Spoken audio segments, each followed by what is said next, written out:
Welcome, everyone, to episode 46 of the Thundercraps podcast, where we forged through the shitstorm that was WCW Thunder. I'm your host, earning a doctorate in professional wrestling, Josh Kaiser. And joining me today, a man suffering from big wiggle fever, Kyle Hoagland.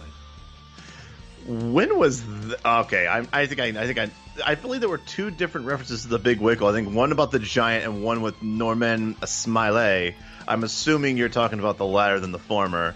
But what's going on, man? I know that peeling behind the curtain, it feels like forever since we've done this.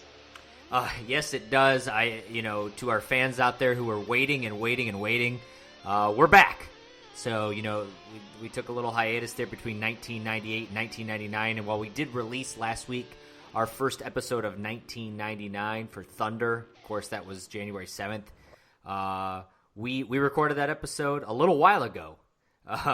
So for you and I, January 14th, 1999 Thunder, this recording, it's, we're dusting off the old headsets and the microphones and getting back into the booth to get us plowing back through what is WCW Thunder in 1999. I had to remind myself about how bad last week was. Obviously, at this point, my complaint was, I assume has gone viral at this point about my scathing review of last week's Thunder. And to think that this is in the same building and taped, it can only go downhill from here. Spoiler alert, for me, it does. We are here in Richmond, Virginia. We are 3 days from sold out, Kyle. So I can't even believe it. Sold out 1999 is almost here, and we find out we got a couple good matches. We get our fake opening where the commentary team is sitting there pretending like they're live when they're not. But Shivani at least went to the effort of changing his shirt from the week before, so he at least did that for this pre-taped segment here. And we find out that Sold Out's card is heating up, including a taser match between Goldberg and Scott Hall. It sounds like something that Russo would do, but Russo's not even here yet. No, he's not. And we do find out that the tag team tournament continues, so a lot of excitement there. I mean, compared to what we had last week, that's not a big bar to raise. So let's see what happens. Well, you are in luck because our opening bout is Scott Putski wrestling Bam Bam Bigelow. And if you want to know how this match went, they spend most of their time pronouncing Norman Smiley's name during this match. We do find out that Bam Bam Bigelow and Wrath are going to be wrestling at Sold Out, so I can get behind that. Yeah, no, absolutely. It's one of those matches where I don't know how it ends, but I can't imagine Wrath going over on Bam Bam because I can't either, not at this point. No, and I'm not saying that Bam Bam particularly deserves it, or the fact that Wrath deserves to be squashed, but I feel like that's such a weird booked match of like two guys with nothing going for them, but they are big enough names and draws ish to be put on a pay-per-view. So it's a match I'd like to see, but I guarantee you whoever wins out of it doesn't get anything out of it ultimately. Right. Well, Scott Putski's actually going to get a little bit out of this match. If you remember, Bam Bam squashed the fuck out of whoever he wrestled last week, and at this point, it's been like a month since I watched that Thunder, so you'll have to excuse me if I forget. I'm trying to remember who the hell that was, too. Holy shit, you're right. I have no idea. But he did it in about 30 seconds. This match with Scott Putski was about 10 minutes, and for me, it was 10 minutes too long. Scott Putski should have done the job much sooner than he did. Of course, Greetings from Asbury Park is going to get it for Bam Bam. I gave it a star and 3/4 for a squash here. Putski lasted way too long. And you know what? I had to actually give it credit where credit's due. I gave it 2 1/4 for that reason. I was okay with the match. Putski, for the most part, got his shit kicked in. I think he got a couple of Polish hammer clotheslines some point in the match. But, Bam Bam had mostly the control. But this felt like a fleshed-out full match. which I did not expect, considering when Bam Bam had that at this point unforgettable squash match against Wrestler B. But Bam Bam was, even slightly put over Putski with how long the match went on for. Like, I think that's what I meant by is that he squashed that other guy so bad that the longer that Putski is in a match with Bam Bam, it like puts him over. I'm actually kind of curious how long Wrath and Bam Bam go in the pay-per-view compared to this match, and then comparatively say that is Putski just as good as Wrath. So then once again, Putski had some time to put forth some offensive, but I did like that the match ended like it looked like Putski was making a little bit of a comeback, and then Bam just put him in the greetings, and that was over with. So, two and a quarter. I was okay with the match as a whole. I did a little bit of research while you were giving your breakdown there. Jerry Flynn, that's who he squashed. Oh, that's right. But once again, he was the guy that Goldberg had to fight twice because he had something to prove. Right. And also, the Bam Bam Wrath match is going to go 9 minutes and 23 seconds. That's a lot. I think that's actually a long time. Well, it's a pay-per-view. It should. It is a pay-per-view, right? But I feel like that's not far off from how long this match is, or at least it felt that way to me. Anyways. It probably felt that way, yeah. After this, we do get Mr. Norman Smiley wrestling a former television champion, Prince Iaukea. And while the commentary team spends a lot of their time pronouncing Mr. Smiley's name, Tony Schiavone does not give a fuck how you pronounce it. But what he does give a fuck about is that Prince Iaukea was a former television champion. And I don't know about you, but I could definitely see Norman Smiley's penis. You are really good at seeing the dicks on these guys.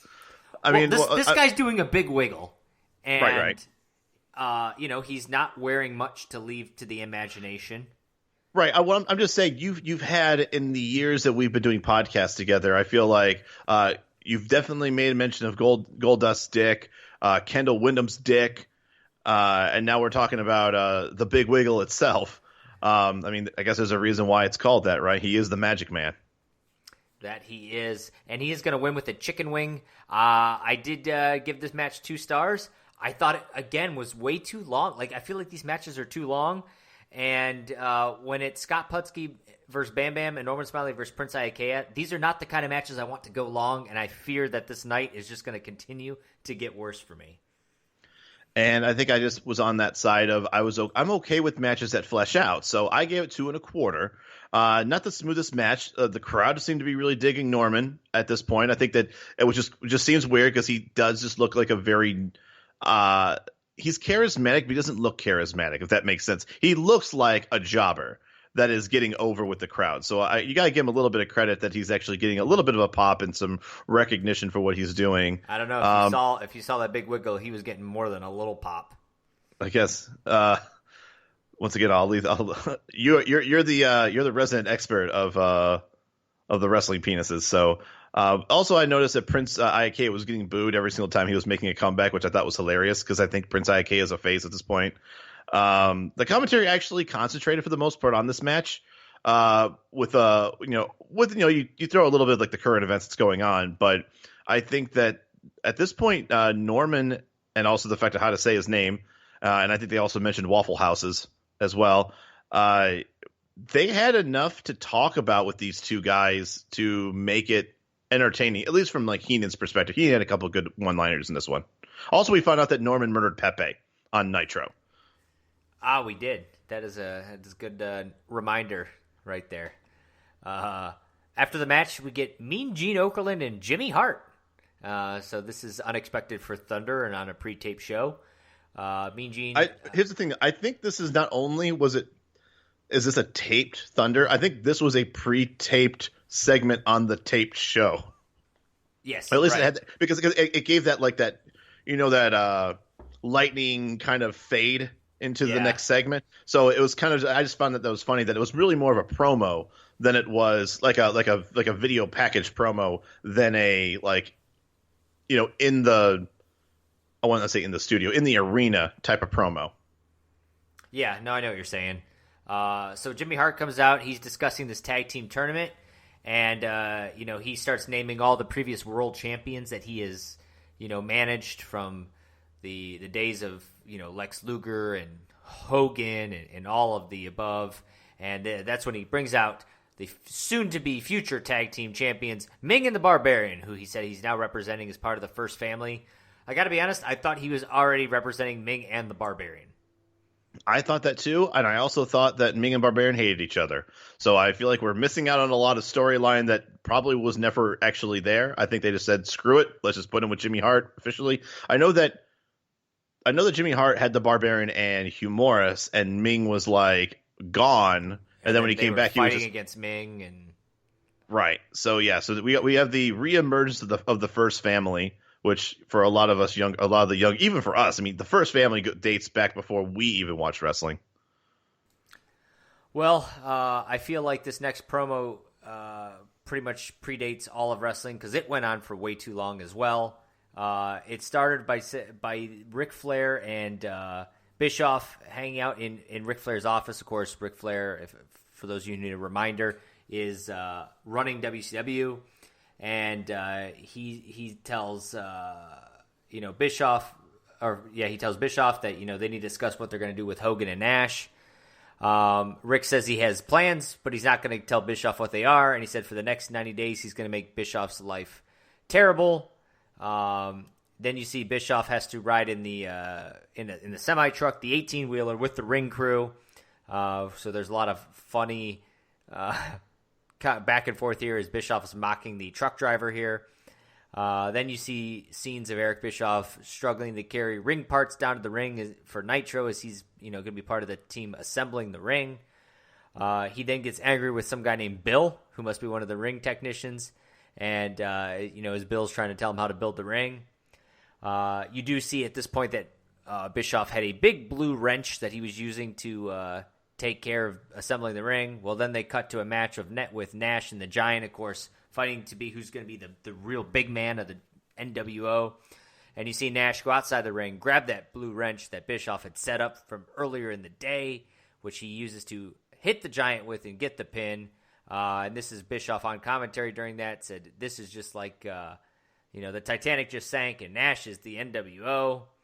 And that was your promo replay. Holy crap, They really needed a lot of filler on this Thunder, I feel like. I did like the fact that somebody who works for the for the ring building has the ability to just go and get a headset. Like, I know that, once again, I'm just thinking in realistic terms of Eric Bischoff is now part of the ring crew, and yet he also is allowed to just go up to the announcer table and grab a headset. So that hasn't really changed much as far as what his access to things like that really are. You would think that if I worked for WCW and I was a part of the ring crew and I started walking my way to the commentator booth, you would think I would get stopped by security and that they would assume that I was going postal and ready to go murder somebody. But because it's Eric Bischoff, they'll let it go, I guess. But no, I actually really like the storytelling of this. I didn't at first when I saw the blue wrench, I was like, well, that was actually a decent plot. Little plot twist of being able to say, like, Bischoff, even though he's, his life is being made a living hell by Flair, he's still able to, get the one up still, it seems like every week on Flair. Yeah, I mean, I like the storytelling. I just didn't need to see 95 minutes of it during my Thunder. Especially if I just watched Nitro. Well, think of it like this, man. We're having long matches and you're getting long promos. I mean, God, what what else are you gonna complain about, my friend? Well, I can tell you what, it's gonna be Van Hammer in the next match. So he'll be wrestling Chris Jericho, of course, accompanied to the ring by Ralphus. Falcon. Jericho says he's feeling generous and lets the fans cheer him. We do find out that Jericho and Saturn will be wrestling at Sold Out this Sunday when the loser has to wear a dress match. And I will say at one point during the match, Van Hammer's going to grab his hair and pull it up in that like top ponytail like Jericho likes to wear, and he struts around the ring like Jericho, stomping his feet in those long strides. It was actually a really good impression of Jericho, I thought. Saturn eventually is going to come out and Jericho tells him to kiss his ass. We get a impressive vertical suplex by Van Hammer, but ultimately Jericho, of course, is going to win this match with the Lion Tamer. I gave it 2.25 stars. It was the shortest match of the night because why not? You finally got somebody who can go in there. and even in a lesser extent Van Hammer. But I was surprised that Saturn came out and did not interfere in the outcome of the match. So 2.25 star. I also gave it 2.25. Shortest match of the night so far, but it's about as long as I would have wanted Hammer in the ring. He has like 2 or 3 moves that I think are pop worthy. He got those out of the way and did the job, so no issues here. After this, we get a Goldberg pre-tape promo where he's sitting in a red lit locker room. This is where he's talking about all the mistakes he's made in his life, including making the mistake of assuming his match at Starrcade would be fair one-on-one. He says, he earned his doctorate in professional wrestling that night. Calls Scott Hall a loser, but says Ultimate Luger is the big surprise of that group, and says class begins Sunday. Don't be late.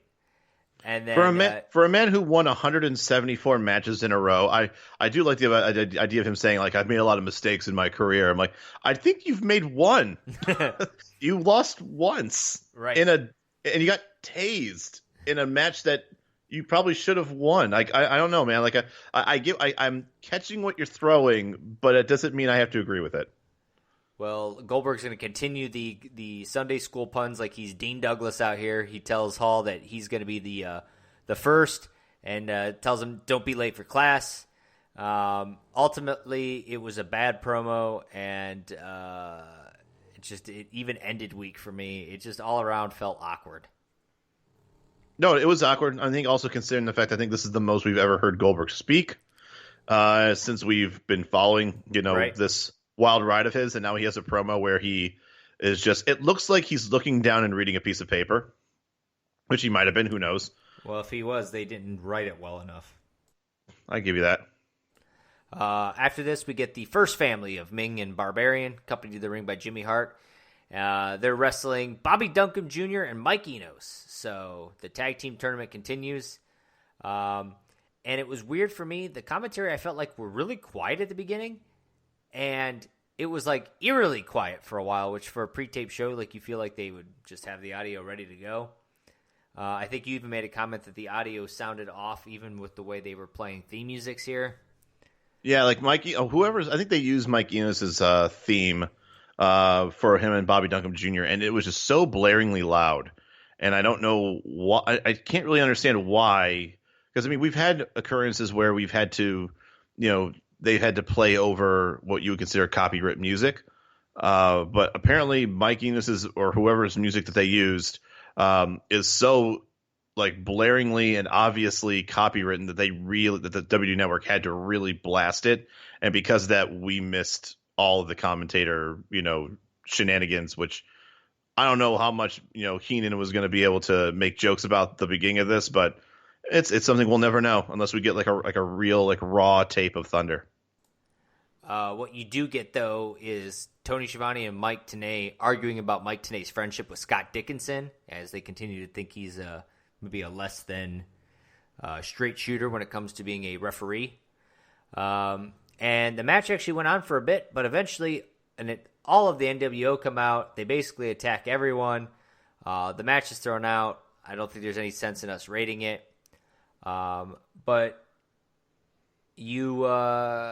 Before we get into the promo itself, Kyle, I think you have a bit of a grind, an axe to grind, if you will, about what happened with this match and then it being thrown out. So the first thing I wanted to say was that Bobby Duncombe Jr. was just getting thrown around like a piece of shit. Like I give him, all the kudos in the world because Mike Enos just got a fucking payday and did nothing in this match except fake a taser. I think Bobby Duncombe Jr. took like 4 suplexes, a pile driver, and a power bomb from Ming and Barbarian. So there were a lot of like hard hits that Duncombe just took. But the thing I had to complain about was I understand that the NWO does not want this tournament to happen. We've already heard from them in promos before. But when you have a Mean Gene segment with Jimmy Hart reintroducing the Faces of Fear, the first family, and saying how they are going to be the ones that are going to, like, what was the point of that? And make us believe that they are going to be big contenders in this tournament when we finally see them in a match, the NWO throws it out. Let them win and then the NWO can come out and beat the crap out. Like, this did no favors for anybody. Like, these, like, I don't get it. Like, why have Mean Gene interview talking about these guys like they're getting them over, and then the NWO just throws out the match. It just didn't make any sense to me, and it was just, I don't know, just really annoying. Sounds like the NWO got the heat that they wanted, huh? I suppose, but just from a storytelling standpoint, it's just dumb. Like, we didn't need to reintroduce Ming and Barbarian if it just came to the point that their match was going to be a complete throwaway. No, I agree with you there. I'm more kind of saying that in jest, but like you referred to, there's a lot of stun gun action here. Hogan's going to get on the microphone, and it's weird. He basically discusses that Nash won the match against the Giant, which, if you think about it, this was actually recorded before Nash won the match against the Giant, so it's a spoiler for the crowd that night, but not a spoiler for us. But still interesting that they did it that way. He rips on Conan some more. We're not really sure what happened between Conan and the NWO at this point. Nash is going to get on the microphone, says, we warned everybody that there's not going to be this tag team tournament. And then the Wolfpack music plays as they get ready to leave, which I thought was interesting because it's still half and half, black and white, and red and black here. But we'll have to see where that all kind of falls as the weeks go on. After this, though, we get our Wrath match of the night, and his opponent tonight, Kyle, El Dandy. So if that's not a real Wrath match of the night, I don't know what is. Again, we have this really awkward silence of commentary before the match happens, and actually when it starts to go on. We do find out that El Dandy is a former LWO member because apparently Ric Flair welcomed back the LWO all into WCW, so that faction is no more. I gotta say, that may have been one of the worst storylines that never went anywhere. You're talking about the LWO. Yeah. I think what's weird about it is that it was going on for too long with nothing going on, and the only thing that came from it was maybe like the Ray storyline of him. He was forced to be in it. That was about it. But the moment that there was any sort of turmoil or any sort of shaking of the foundation of the LWO, it just fell. It just there was no foundation underneath the LWO the moment that anything of threat came to them, which in this sense came in the form of the actual NWO. I still don't know what's going on with what happened to Eddie. I think we're still kind of like up in the air about last time we heard Mean Gene running Mach 5 to the parking lot to stop Juventud to ask him like, what's going on? Why are you so scared? And they're like, they got Eddie. And then I don't know what the fuck happened with Eddie. Oh yeah, I forgot all about that. As for this match, though, we're going to get the death penalty, which apparently is Wrath's setup for the meltdown. But Bam Bam Bigelow is going to come in for the attack. So I gave it a star and 3/4. I don't know if it was even worth rating. It was also, though, I felt too long of a match to be a squash. But I'm okay that they had the DQ finishes to try to push this Wrath Bam Bam match for Sunday. Yeah, I'm on the same page. I also gave it a star and 3/4. It's about as good as you're going to get out of a match like this. I did like the ending. There's sometimes where a DQ finish makes sense, and this did. The match itself was not very inspiring, but I was glad that we have this match with Bam Bam and Wrath and see them actually duke it out a bit on Thunder. So we get at least a little bit of, I guess, pay-per-view storyline. I don't know what it is that makes them hate each other, other than the fact that they have a match. But at least they're letting it be known that they're getting in the way of each other's business. So it's going to feel personal when they go to Sold Out. Definitely. After this, we get our second replay of the night. It's another long replay. We got a bunch of motorcycles coming towards the ring. You find out it's the Hells Angels as they lead the NWO to the ring. Again, lots of red and black shirts, black and white shirts, and Kurt Hennig rocking a blue suit, which I thought just stuck out like a whole lot with that group. Scott Steiner's going to get on the microphone. He's going to talk about DDP and how he's going to fuck Kimberly after their match. Charles Robinson is going to box out Vincent at one point when Vincent's going to interfere during this match with Scott Steiner and DDP. DDP's going to get powder thrown in his face. Vincent's going to get a diamond cutter. Then there's chair shots to DDP. Finally, the Steiner recliner. Then we go to Disco Inferno giving Scott Hall a taser. We see that Wrath interfered with Bam Bam's match. We see the promo with the Giant where he's, he says he's not fighting for a spot anymore in the NWO. Then we see the replay again with the wrench that we talked about in the last replay segment. This leads to the NWO spray painting the Giant with the NWO logo. Then we get Lex Luger telling Rey Mysterio to remove his LWO shirt. This leads to Lex attacking Rey and giving him the torture rack, which leads to Conan coming out. He gets attacked by the rest of the NWO. And man, if that didn't seem like it was all over the place, it's because it was all over the place. No, the one thing I liked about that I thought was hilarious throughout all of this was, man, that was a lot of just chaos on Nitro. I mean, if you really look at it, a ton of chaos. The whole thing with Luger and Ray was weird because here you go, you have Luger, which I don't know whether or not he was just there to call out Ray because he was wearing the LWO shirt, or was he trying to be the recruiter that he was supposed to be and try to get him to join the NWO. And then the funny thing I liked about this was that Rey Mysterio, his whole storyline the past 4 or 5 months has been the fact that he's been forced to be in the LWO. The LWO has now dissolved, and he's still rocking the shirt.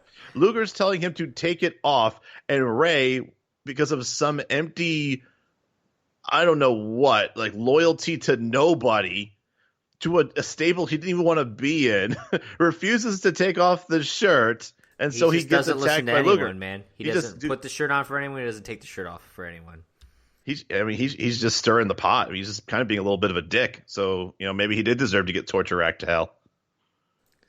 But at least we get closure on Conan, because I know that was the one thing that we were kind of like, is Conan still in the NWO or what's going on? So I think we now know the answer to that. Obviously, he gets spray painted, so he is officially out of the NWO.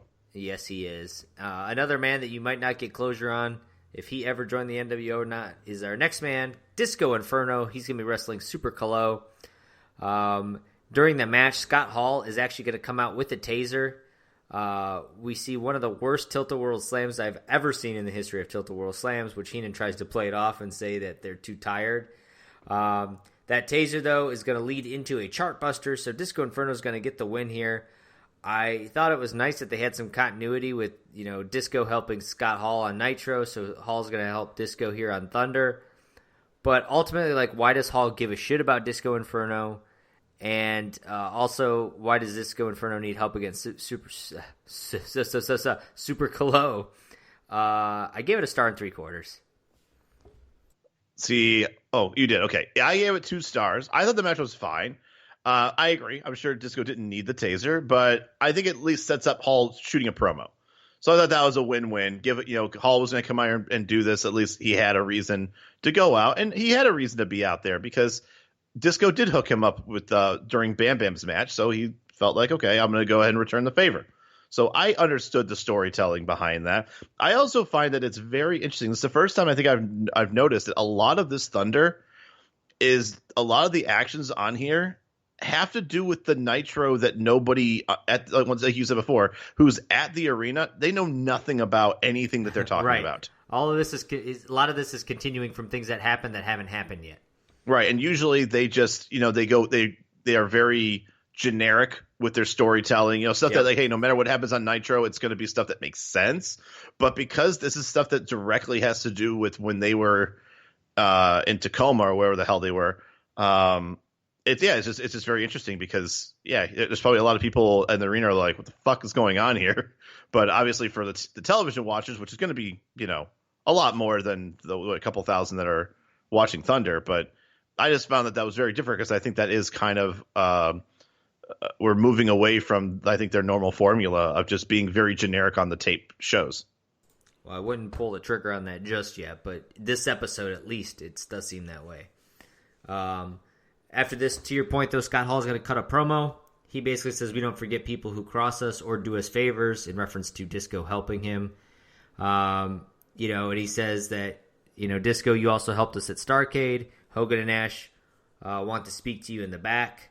So Disco leaves, and then Scott Hall is going to cut a promo here and tells Goldberg to go to Blockbuster and rent some of his ladder matches because Goldberg's about to enter his world basically. So can't wait to see how Hall and Goldberg is on Sunday night in a ladder match. I mean, look out, Shawn Michaels. I think we got a new classic coming. I just thought it was funny that Hall basically told him to go to Blockbuster and rent out WWF footage. Right. I just thought that was just very interesting thing to say on WCW television. Like, hey, for those who don't, in case you don't know, Goldberg, I had some really good matches on the other company that you can go ahead and purchase and watch. I'm sure I'm sure Vince was probably excited to have somebody, basically just say like, hey, look, free advertising on the competition. So, I was very confused by this match. For some reason, I thought that their match, even though it was a taser match, I thought it still was like a pinfall match. I did actually watch Sold Out, and apparently I was wrong. Apparently this was a 100% gimmick match. I still, for some reason, thought there was a ref, but apparently there isn't. So never mind.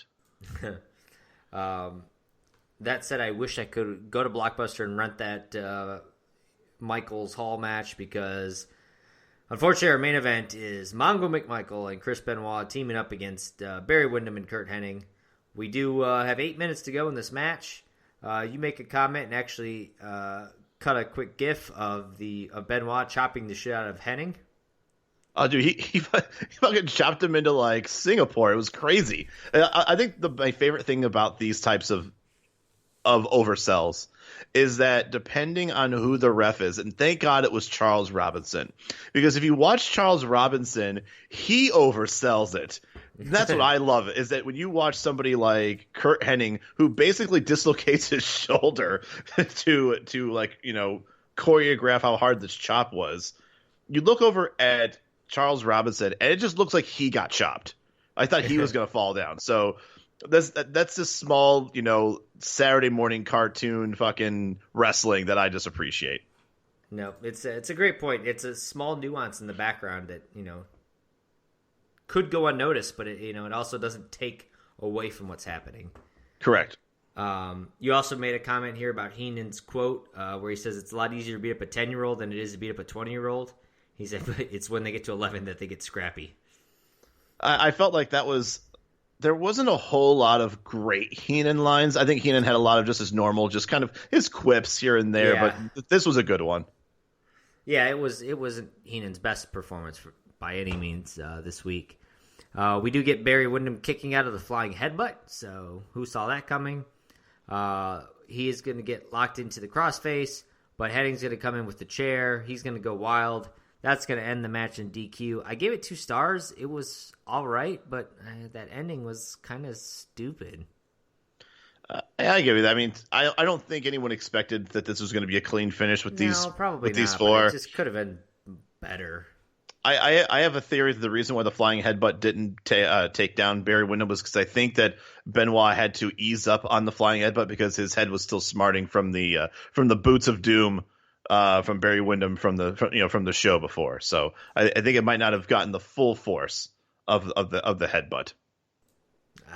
Well, we'll go with that. Sure, why not? After the match, Ric Flair's going to come in for the save, but he gets attacked. This brings David Flair in for the save, but he's going to get held, and it looks like he's about to take chair shots, but we're out of time. That is your Thunder.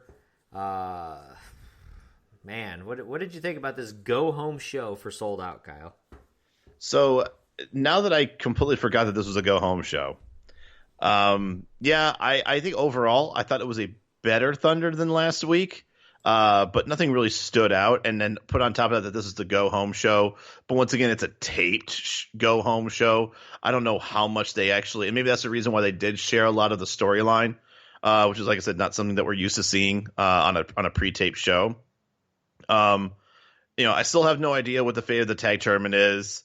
And I think Norman Smiley was probably the most entertaining part of the night, which is not saying much.